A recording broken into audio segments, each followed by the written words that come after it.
me give you a quick introduction about him. So, Love Zohar is a seasoned governance, risk, and compliance professional and certified ISO lead implementer with over a decade of experience in cybersecurity and information security training. As the founder of Cyber GRC, he has delivered 10,000 plus hours of training to 20,000 plus professionals across 15 plus countries, empowering global teams to implement and audit ISO 27001, ISO 22301, ISO 27701, and ISO 42001 framework.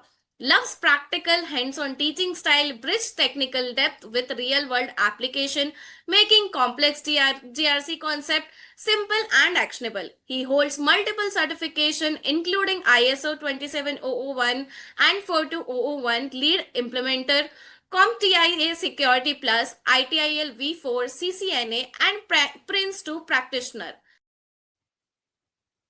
Hello, everyone, and welcome back to Cyber Talk with Cyber GRC podcast. Today, we are talking about something that's changing faster than most professionals realize: third party risk management careers in 2026. TPRM is no longer just vendor questionnaire in 2026.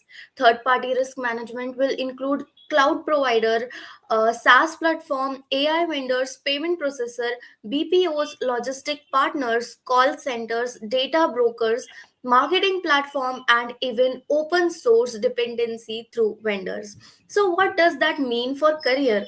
It means more upcoming job roles, a bigger skill set for more across functional collaboration, and higher expectation than regulatory customers, board, and auditors. In this episode, uh, we will go through some practical question that explains which TPRM roles are emerging, what TPRM skills will matter most in 2026, and how TPRM will shape risk and business decision moving forward. So let's begin with our first question, that is, why do we think TPRM will become a career accelerator in 2026? Yeah, hi Vidya. That's a very good question to start with. Basically, TPRM will become a career accelerator in 2026 because every now and then we are saying that organizations are now becoming very, very heavy in terms of third parties, in terms of having more, dependencies on third parties for especially for core operations. For example, cloud infrastructure we have different outsourced operations we have. So as these dependencies increases day by day, the third party risk also increases, right? Very simple. So, And that is yeah. that is why in 2026 leadership management teams will expect the third party risk management teams to be more than compliance. Okay, they want the third party teams to prevent their outages, also have a better business resilience, also reduce any security breaches also because of the third parties, and ensure that they have proper contractual safeguards also from a third party perspective. And also at the same time having a faster and a safer third party vendor onboarding is something that definitely leadership will look forward to, because nowadays third party is not seen as a third party, rather it's seen as a business enabler, basically helps the business to grow and operate on a day to day basis. So this shift is actually making this career more and more lucrative now in the upcoming years. What do you say, Jayant? Yes, very important. Maybe we can just elaborate a bit more on TPRM, like what exactly is TPRM, just for our viewers to understand it, right now? Yeah, sure. So third party risk management is basically any risk that is arising out of the third parties. For example, let's say you hired a cloud service provider. Okay. Now this cloud service provider has access to your environment. You are accessing the service provider on a day-to-day basis. Now, any breach, if it happens at this cloud service provider side, it will have a direct impact on your organization. This is how third party risk can penetrate into any organization. And we have seen similar cases in the past also, Jayant, many times.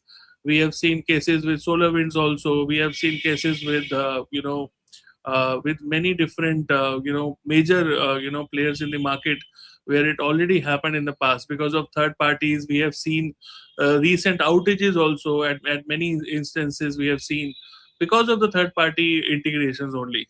So that is where the business nowadays when it wants to sustain and it wants to operate 24 cross 7, I would say it is not possible without any third party integration. So it's a part of the day to day operations now.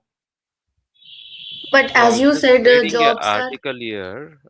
Like recently, I heard read about an article that most of the breaches in industry is happening because of this mismanagement of the vendor. At least about 60% of the breaches is because of this reason, right? That was a report that I read of late. You're right, Like, absolutely. Because see, for a very big organization, let's say you have more than 50,000 employees, for example, it's a very big organization that you have. There, you would not have less than 1,000 vendors minimum, right? So, managing those vendors, making a tiering of those vendors as per the risk levels involved, practically dealing with those vendors on a day-to-day basis requires a huge a lot of bandwidth and effort, like you see, right? That is where you're absolutely correct. The mismanagement in handling these vendors itself can cause a lot of chaos and issues. Definitely, yes. As you good, said, good. the new roles are emerging. So, what difference will spot in previous roles and in new roles? And if there are these new differences, so what suggestion you would like to give to our beginners who are entering this career?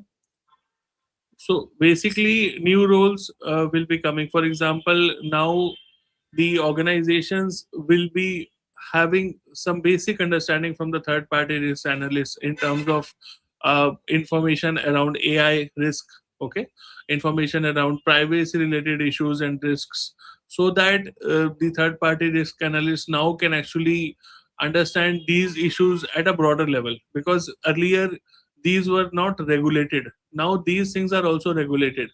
Even if Yeah. you are complying with the regulation, let's say for DPDP Act, but your vendor is not complying, again at the end of the day, who will be accountable in case something goes wrong?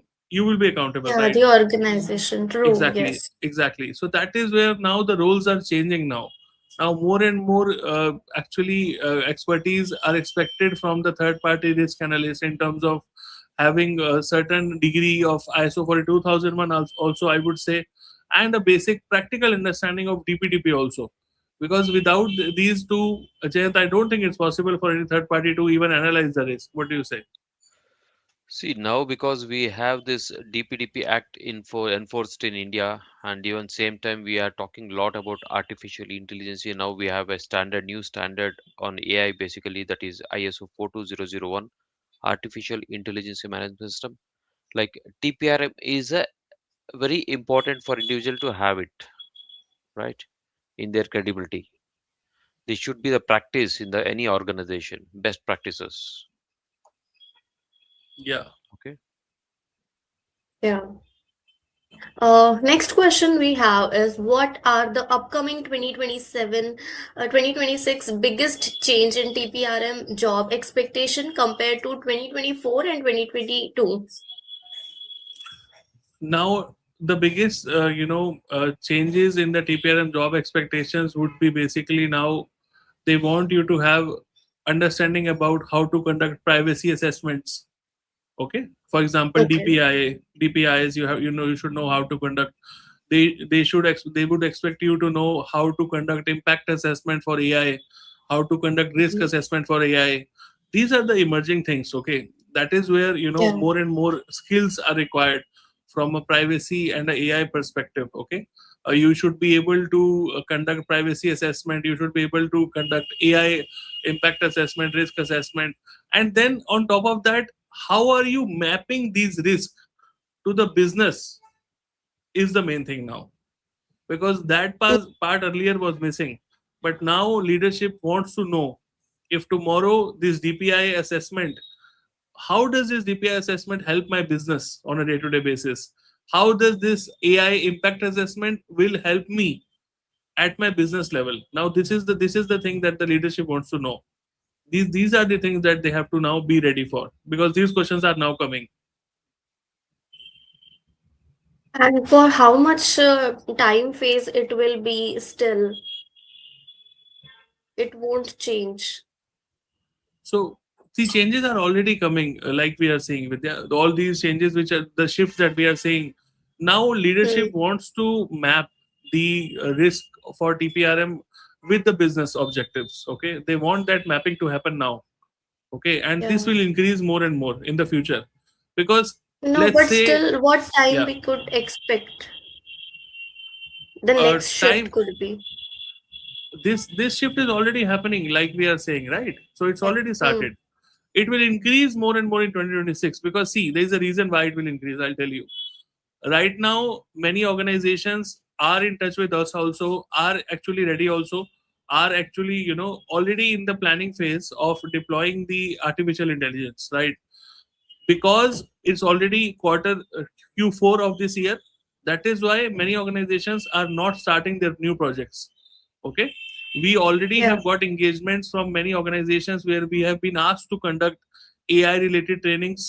We have been asked to conduct DPDP related trainings, but all these trainings are scheduled in Q1 2026. Okay, so Okay. this is what I'm saying. So time is definitely there, but now, right now, it seems we are in Q4. Right now, you're not able to see that. As soon as you will enter into Q1, you will see all these things coming into play. Whatever we are saying, right, Jant?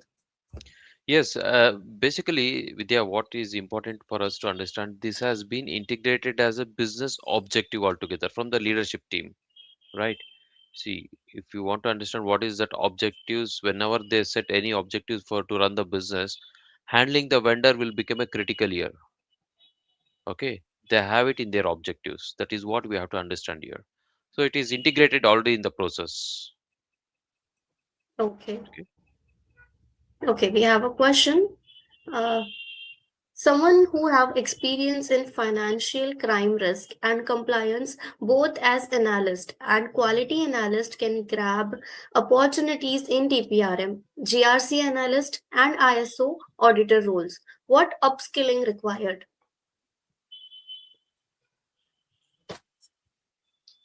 and what kind of certifications are required? RTR, RTPRM, GRC and ISO roles are technical or semi-technical or audit roles. Okay. Jayant, I think you should take this. What do you say? See, basically, definitely, somebody who is looking into get into this TPRM, basically, rather like we advise them to start with ISO 27001 certification, because this is the one fundamental framework any individual who want to get into this GRC domain, right? Because this ISMS talks about a framework known as Information Security Management Systems.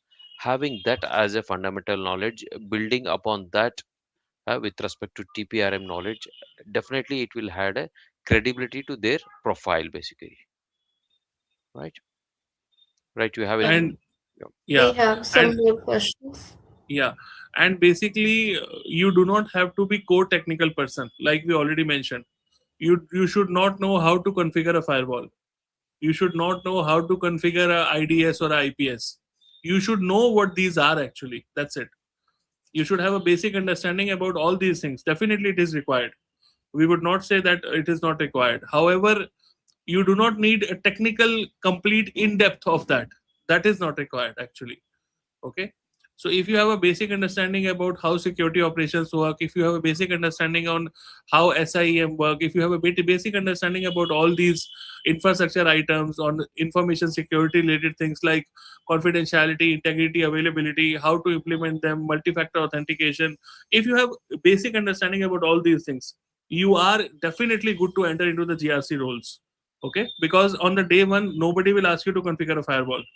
Don't worry. Okay, because that is why GRC role is techno functional, right, Jan? That's what you mentioned, Yes, techno yes, that is management. a techno functional role. There is a Yeah. question like what kind of certification are required.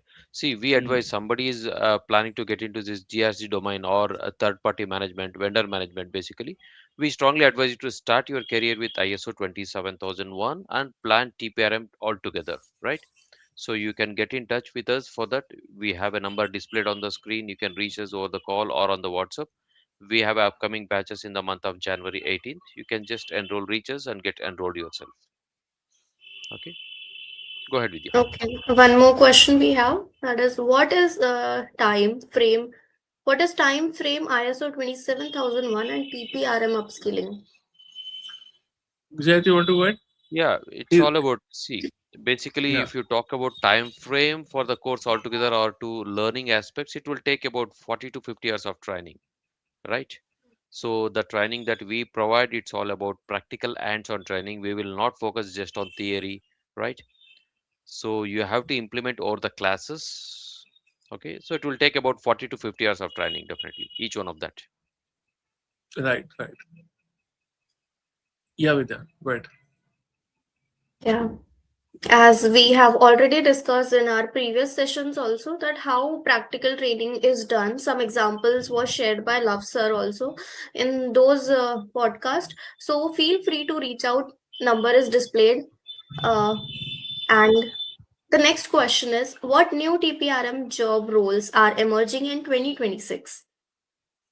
Yeah, you will see roles like third party privacy related specialist roles. Okay, third party privacy related roles. You will see roles like third party AI governance related roles. Okay, AI model risk related roles, you will see. Okay, all these are coming, okay, upfront. And basically you will have vendor remediation and issues manager. This is a new role which is coming up, which is actually trying to fix the gap between the vendor and make sure that there's a proper validation for each and everything that the vendor is doing. So these are the new upcoming things are coming, because see, these roles are coming because organization realize that one simple general role of a third party risk analyst cannot cover everything. So that is why now they are moving towards privacy, AI, and all these different roles, because they want now to actually elaborate this platform altogether from a third party perspective. And again, I'm telling you, Vidya, anybody who wants to sustain their career in GRC for the next 5 to 10 years, if you are thinking to be here in this industry, you cannot escape TPRM at any point of time. You have to understand third party risk. If you do it today, it is better. If you do it tomorrow, it will be delayed. So we would highly recommend anybody who is watching, please ensure that you understand third party related risk. It's highly important. What do you say, Jan? Yes, and adding to this, Love, there is a myth. Whoever calls us, they talk about TPRM tool rather than understanding the fundamental knowledge of this TPRM. Basically, they talk about TPRM tools. Like, can we just elaborate it more on what fundamental knowledge is required, even somebody is before migrating themselves to the tools here? See, everybody talks about tool. You have rightly mentioned they want to work on tools. There are different tools in the market. I don't want to name any tool, but everybody is aware. So the idea behind a tool is that when do we use a tool as an organization? We use a tool when we know that the process that we have is completely mature. The process that we have is functional, is working fine, is getting us the results that we want. Then we go to the tool. Tool is after that, right? The problem here in the organizations right now in terms of third party risk approach is that their processes themselves are not even defined. Forget about matureness. Okay, their policies and procedures are not properly defined right now. Forget about maturity. Okay, so that is where now the initial study and initial the time and effort should be spent on understanding how can we create a process first of all, and make it mature enough so that people can start following it properly. And once we are able to get to that level where we see that the process is giving us the intended output, then we should go for this automation and all. This is basically the third step. First step is to create a process, second step is to make it mature, and this is the third step where you actually take this whole process and make this automated through a tool, right? And second thing after that is that even if you try to mature this process and take it to a tool, these integrations themselves take a lot of time, Jan. It's not easy. This tool integration, any tool you choose, will not take less than an year. An year is a very less time frame, I'm telling you. So if the organizations are thinking that they can just raise a magic ring and just it will be done by tomorrow, it's nothing like that. Okay, these integrations take a lot of effort and bandwidth. And when you say that, that means it's involving a lot of cost also. So why should I as an organization invest money in the tool when my process itself is not mature enough? That is the question each and every organization should ask before going to the tools. Are your processes mature enough? Are you getting the intended outcomes? Is your result 100% accurate? If yes, definitely go for the tools. Nobody is stopping you. But I don't think that is the case for every organization. That is where we need to start thinking first rather than jumping onto the tools. Yeah, Right. very good thought. Yeah. This is Yeah. very key point that we have to understand. Even many of our listeners or our participants, they have this question basically. But adding to this, now, when we say we should, our organization should have matured processes, how do we define that maturity of the processes here? See, very simple. Process has to be defined, process has to be followed. And when anybody follows that process, irrespective whether you are following it, me, I am following it, or Vidya is following it, you get the same intended output. That is a mature process. When you are doing it, you are getting a different output. When Vidya is doing it, Vidya, she is getting a different output. When I am doing it, I am getting a different output. That means the process itself is weak, right? It's not mature. For example, take a small example of a risk register. Very small example I'm taking, very small, minute. Now, I ask you to update the risk register. You update it in your own way. I ask Vidya to update the risk register. She will update it in her own way. I will do it in my own way because there is no standardization of how somebody would actually update a risk register, which is a very small and common thing. Everybody should know. And because of this, now, can I take this risk register to any automation tool? It won't work because everybody has their own bits and pieces there. And that is the reality of the situation. Okay. Even the risk registers are not managed properly because the person who was handling it has left the organization. Now somebody else has come, and this person is now dealing with his own way because the process is not defined and the process is not mature enough. This is called process maturity. That's a good takeaway of this particular discussion. Thank you, Love. Go ahead, Yeah. Vidya. So, few questions, Vidya. Yeah. Okay. Nico is asking what TPRM, GRC, and ISO roles are mid career roles and what kind of annual package can one expect? Jayant, you want to go? Go ahead, Love. Yeah. Okay. So TPRM, GRC, and ISO roles are not, first of all, mid-career roles. Let me be very clear on that. You can opt these roles as a fresher also. Simple. Nobody is stopping you. Because if you want to enter into the GRC domain, these are the roles you have to opt actually. Okay. Otherwise, how will you enter into the GRC domain? Okay. That is first thing. And annual package initially for a fresher would not be too much. It will be single figure only. But as you grow into the industry, you will get double digit salaries also and double digit annual packages as well. But initially, at a starting level, it would not be too much. Let me be very honest with you because any company would not offer you 10, 15 lakh on the first month itself, right? It takes time for any career to build up. And same is the case with GRC also, right, Jen? True, exactly. Maybe the big challenge or many of the questions we get now is like when they transit into the GRC basically, right? Maybe they might have about 3 years experience, or some of them they might have 5 years experience. Normally, what I say, like how they bring up their experience when they learn this ISO 27001 TPRM all together. They have to correlate what they have learned and they have implemented themselves in the previous organization or the previous role. Obviously there will be a correlation, but they have to implement that, they have to correlate it.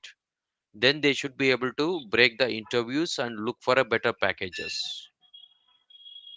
Okay, thank you. Yeah, we have one more question from Niku. Some someone who has 12 plus years of experience and transits role, how much can expect? See, again, what Jen mentioned right now, it completely depends upon what all skills are you able to bring to the table. If you have 12 years of experience, if you have 22 years of experience, if you have 32 years of experience, doesn't matter here. Here, what it matters is that the profile, what the profile demands at that time. Okay. If the profile demands you to have certain skills, Do you have those certain skills or not? That is the first question. And second question is that how mature you are into that particular skill, and that will vary individual to individual, Nico. So there is no one short single state answer I can give you. Even ChatGPT will not be able to give you this answer. Okay, because this will vary from person to person. This will vary from role to role. This will vary from for a lot of things. But at the end of the day, you should not look at salary as the initial goal. If I would be you, I would be looking at the skills what are required at that particular level when a 12 plus years old is joining in the industry.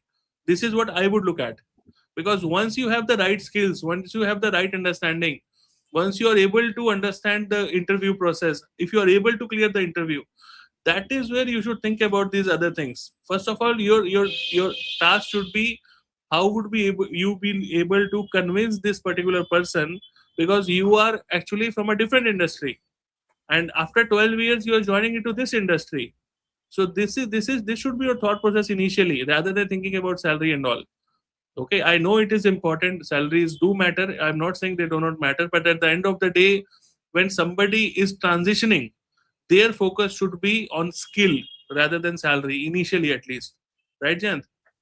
Acquire a required skill and look for an opportunity. If there is any opportunity of getting hands-on experience, maybe in shadow mode or buddy mode in the existing organization, definitely that will be a good way that you can parallelly look for a getting into this domain rather than straight away jumping into the domain. See, definitely one who has about 12 plus years of experience, it is not going to be easy for him to transit basically. So look for opportunity in the existing organization itself. If not, you can look for some freelance opportunities. But yeah, there are a ways to crack it basically, right? See, I would simply say you go anywhere where you're getting practical hands-on knowledge. Very simple. Even if you have 20 or 30 years of experience also, until you get a hands-on practical knowledge, you would not be able to transition no matter what. Very simple. Okay, so that is what you should look for. Look for some training institutes, look for some mentors who can tell you how you can implement these standards practically. That will help you, Nico. Okay, because at the end of the day, if you know how to implement these things practically rather than going through the theory stuff, you will be able to clear the interview also with confidence, and at the end of the day you will be able to perform the job also, which I think is the reason why you are actually joining the company, right? And adding to this, love, I have seen with many of our students, they get an answer to these questions when they are in the process of learning with us, right? Because the hands-on training that we provide here, obviously they get answers to all their questions here. How they can map the knowledge that they have in themselves, okay? How they can crack the interviews. Considering the fundamental knowledge they get out of the training, definitely they will be able to break it up. Go ahead, Vidya. we have, More yeah, questions. we have a question from Praveen. I have good experience in IT cloud domain. Will it be added in GRC domain as I am experienced? Definitely yes, why not? See, if you have experience in the IT cloud domain, Parveen, you already are aware about all the IT related risks, IT related controls which are there. Definitely, it will be a good add-on into the GRC domain. See, Praveen, nothing of the knowledge will ever get wasted. Whatever knowledge, whatever experience we have, it will always help us in the experience in the GRC also. The way we should know how to portray it and how to actually convince the recruiter about that, that is what we need to think about, because at the end of the day you need to get the job, right? That is the end goal. That is where we need to think how we can align this cloud experience with the GRC domain, and that is where me and Jayant we help you to make the transition actually, right, Jayant? True, true, true. Yes. Yes, go ahead, Vidya. Yeah. Devakar is asking, organizations are increasingly delegating third-party risk management to external consultant and service provider. What is your view on this approach, and to what extent does outsourcing TPRM ensure risk is effectively and securely managed? Jayant, you want to take? Go ahead, Love. You take it up. Yeah. Okay. So basically, it's a very interesting question what Divakar is asking. And Divakar, trust me, many of my learners have already asked this question to me several times. See, my take on is it. I would highly discourage this practice because see, first of all, third party risk is itself is a huge risk, and then on top of that, you're transferring risk again to a third party. So as a mentor, as a guidance which I will provide, I will highly discourage any organization to outsource a third party function at least, because see, you need these people in house. See, whenever you outsource it to any other third party, there is always a thing called bias, Devakar. Okay. I don't know whether you've heard it or not, but bias is always there. Okay. So you don't know how these third parties are actually managing your third parties or not, whether they have a bias towards these people or not, or these companies or not. So because of the bias issue and because of the different things in the industry, which I can't tell you, of course, on the camera, but you know better than me, it's always better to have this in house so that you can actually manage this third party risk individually in your control at your own environment. That is much better approach, I would highly recommend. But yes, for a company where they have more than 1,000 vendors, like I already mentioned, somewhere down the line you have to outsource some part of it also, I do understand. But in that case, you have to be very, very, very careful, because first of all, as I mentioned, it's a third party, and secondly, on top of that, you are also transferring this to a third party. So basically, you're adding on to the risk actually. So just be very careful on that note. And again, So by meaning even by in that mean case, having a yeah, contracts, right? Important. that's what I'm saying. Yeah. Yeah, that's what I'm saying. Yes. By meaning careful, what I mean, you need to put proper controls and safeguards into that. So more controls and more safeguards will be required. Okay.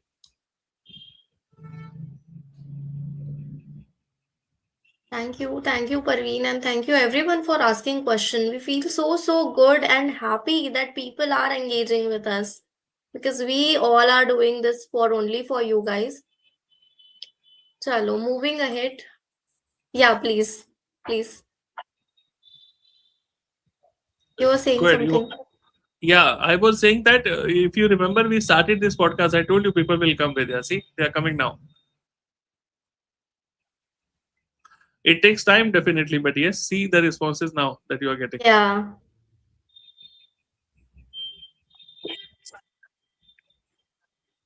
Go ahead, Vijay. I think any At the questions that end, would. we Yeah. all want them.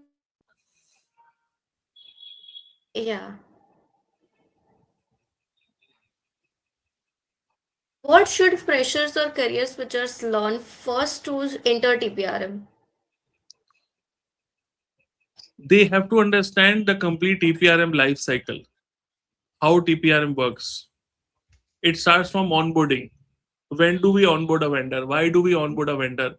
What is the business process of onboarding? Then it goes to vendor tiering, creating a vendor tiering process. How do you tier the vendors as per the risk that they have? It also involves having a proper due diligence as well. How do you perform due diligence? How do you create the contracts? How do you control the contracts? What are the different contract clauses that you should be aware about? How will you perform ongoing monitoring of this vendor? How will you make sure that the vendor is properly offboarded? All these things are there. They have to start from the basics. See, if you don't Hmm. know the complete life cycle, if you don't know the complete process, how will you do the safeguarding around that? Not possible, right? That is what they should start from, the complete life cycle itself. So vendor Okay. tiering plays a big role here, right? Hello, that's what I Yes, understand. yes. That is the core. Yes. That is the core. See, two processes are very important, Jen, right? Like you mentioned, one is vendor tiering, and one, the most critical one, is the last one, vendor offboarding, because that is where companies do a lot of, I should not say mistakes. I have seen a lot of issues happening there because offboardings are not done properly. For example, vendor has been offboarded 6 months ago, but the vendor still has access. Okay, these things we see very commonly. Okay, so this offboarding process is very crucial, because if the offboarding is not done properly, vendor was offboarded 1 year ago, but vendor still has your data. This is a very common one. I'm telling you, vendor still has your data. Okay, so all these things are very common, which we see in the industry. So offboarding is very important. If you're not doing the offboarding properly, it will actually hurt your organization down the line. Definitely, if it is not hurting you immediately, it will hurt you down the line.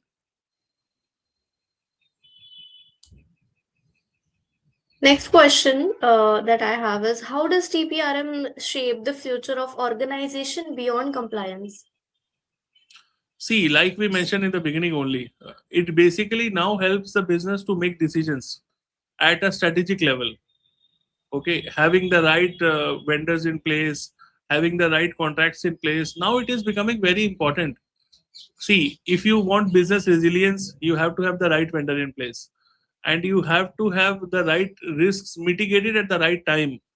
That is where TPRM plays a vital role now, because now TPRM is becoming a strategic function. That's what I said in the beginning. Now leadership teams are looking at this. Earlier they were thinking that the business may be able to sustain without third party, but now everybody in the leadership knows that it's not possible without the support of a third party. So now they're particularly conscious there. So that is where TPRM now is growing much faster rate, and it's basically making sure that the organizations can grow also at a faster rate, and the organizations can be more safe to operate as well. That is now the main priority for a TPRM role. Okay. My last and the final question is, what will distinguish top 10% TPRM professionals in 2025? It's a very good question. For top 10 TPRM professionals, see, any TPRM professional who would have two skills will definitely help them. Forget about top 10. I would say top 2% TPRM professionals. If you know AI related risk, AI related impact assessments, if you know how to perform them, you are gold. Simple. If you know how to do DPI, if you know how to conduct privacy related assessments, if you know what all different stages does the privacy information moves through, if you know all these details regarding privacy and AI, these two things, you are gold. Okay, you are actually in the top 10%, but it's not easy. It's easier said than done. It's actually very, very difficult. In order to understand these two things, you have to invest a lot of time and bandwidth, and that is where we are here to bridge that gap. Okay, if you come to us, we will tell you how to practically get these two skills hands on, not through slides, but through actual hands on. Yeah, Jay, you want to add something? Yeah, same as we said earlier also, like look for hands-on training. Definitely, whole world is talking about trainings with respect to the theory. No, that is not the way we should learn, right? We have seen the differences. We all, when we started the career, that is how we learned. But when we started implementing ourselves in the practical things, we see a lot of changes. The confidence we get on the subject. If you really want to be a confidence player on the floor, yes, you have to learn it by yourself, doing practical things, which we focus on, right? Thank you. So as we look forward 2026, one thing is clear that TPRM risk management is no longer a support function. It's a strategic career path shaping how organization operate, grow, and stay reliant. Right.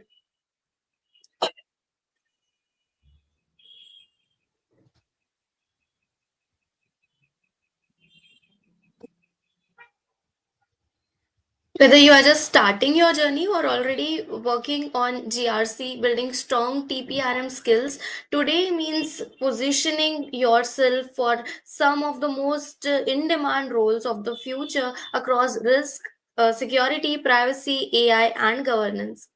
Thank you so much for listening. If this episode helped you understanding where TPRM careers are ahead, please share it with someone planning their next career move. Until next time, keep learning, keep questioning, and keep managing risk with the smart way. Thank you so much.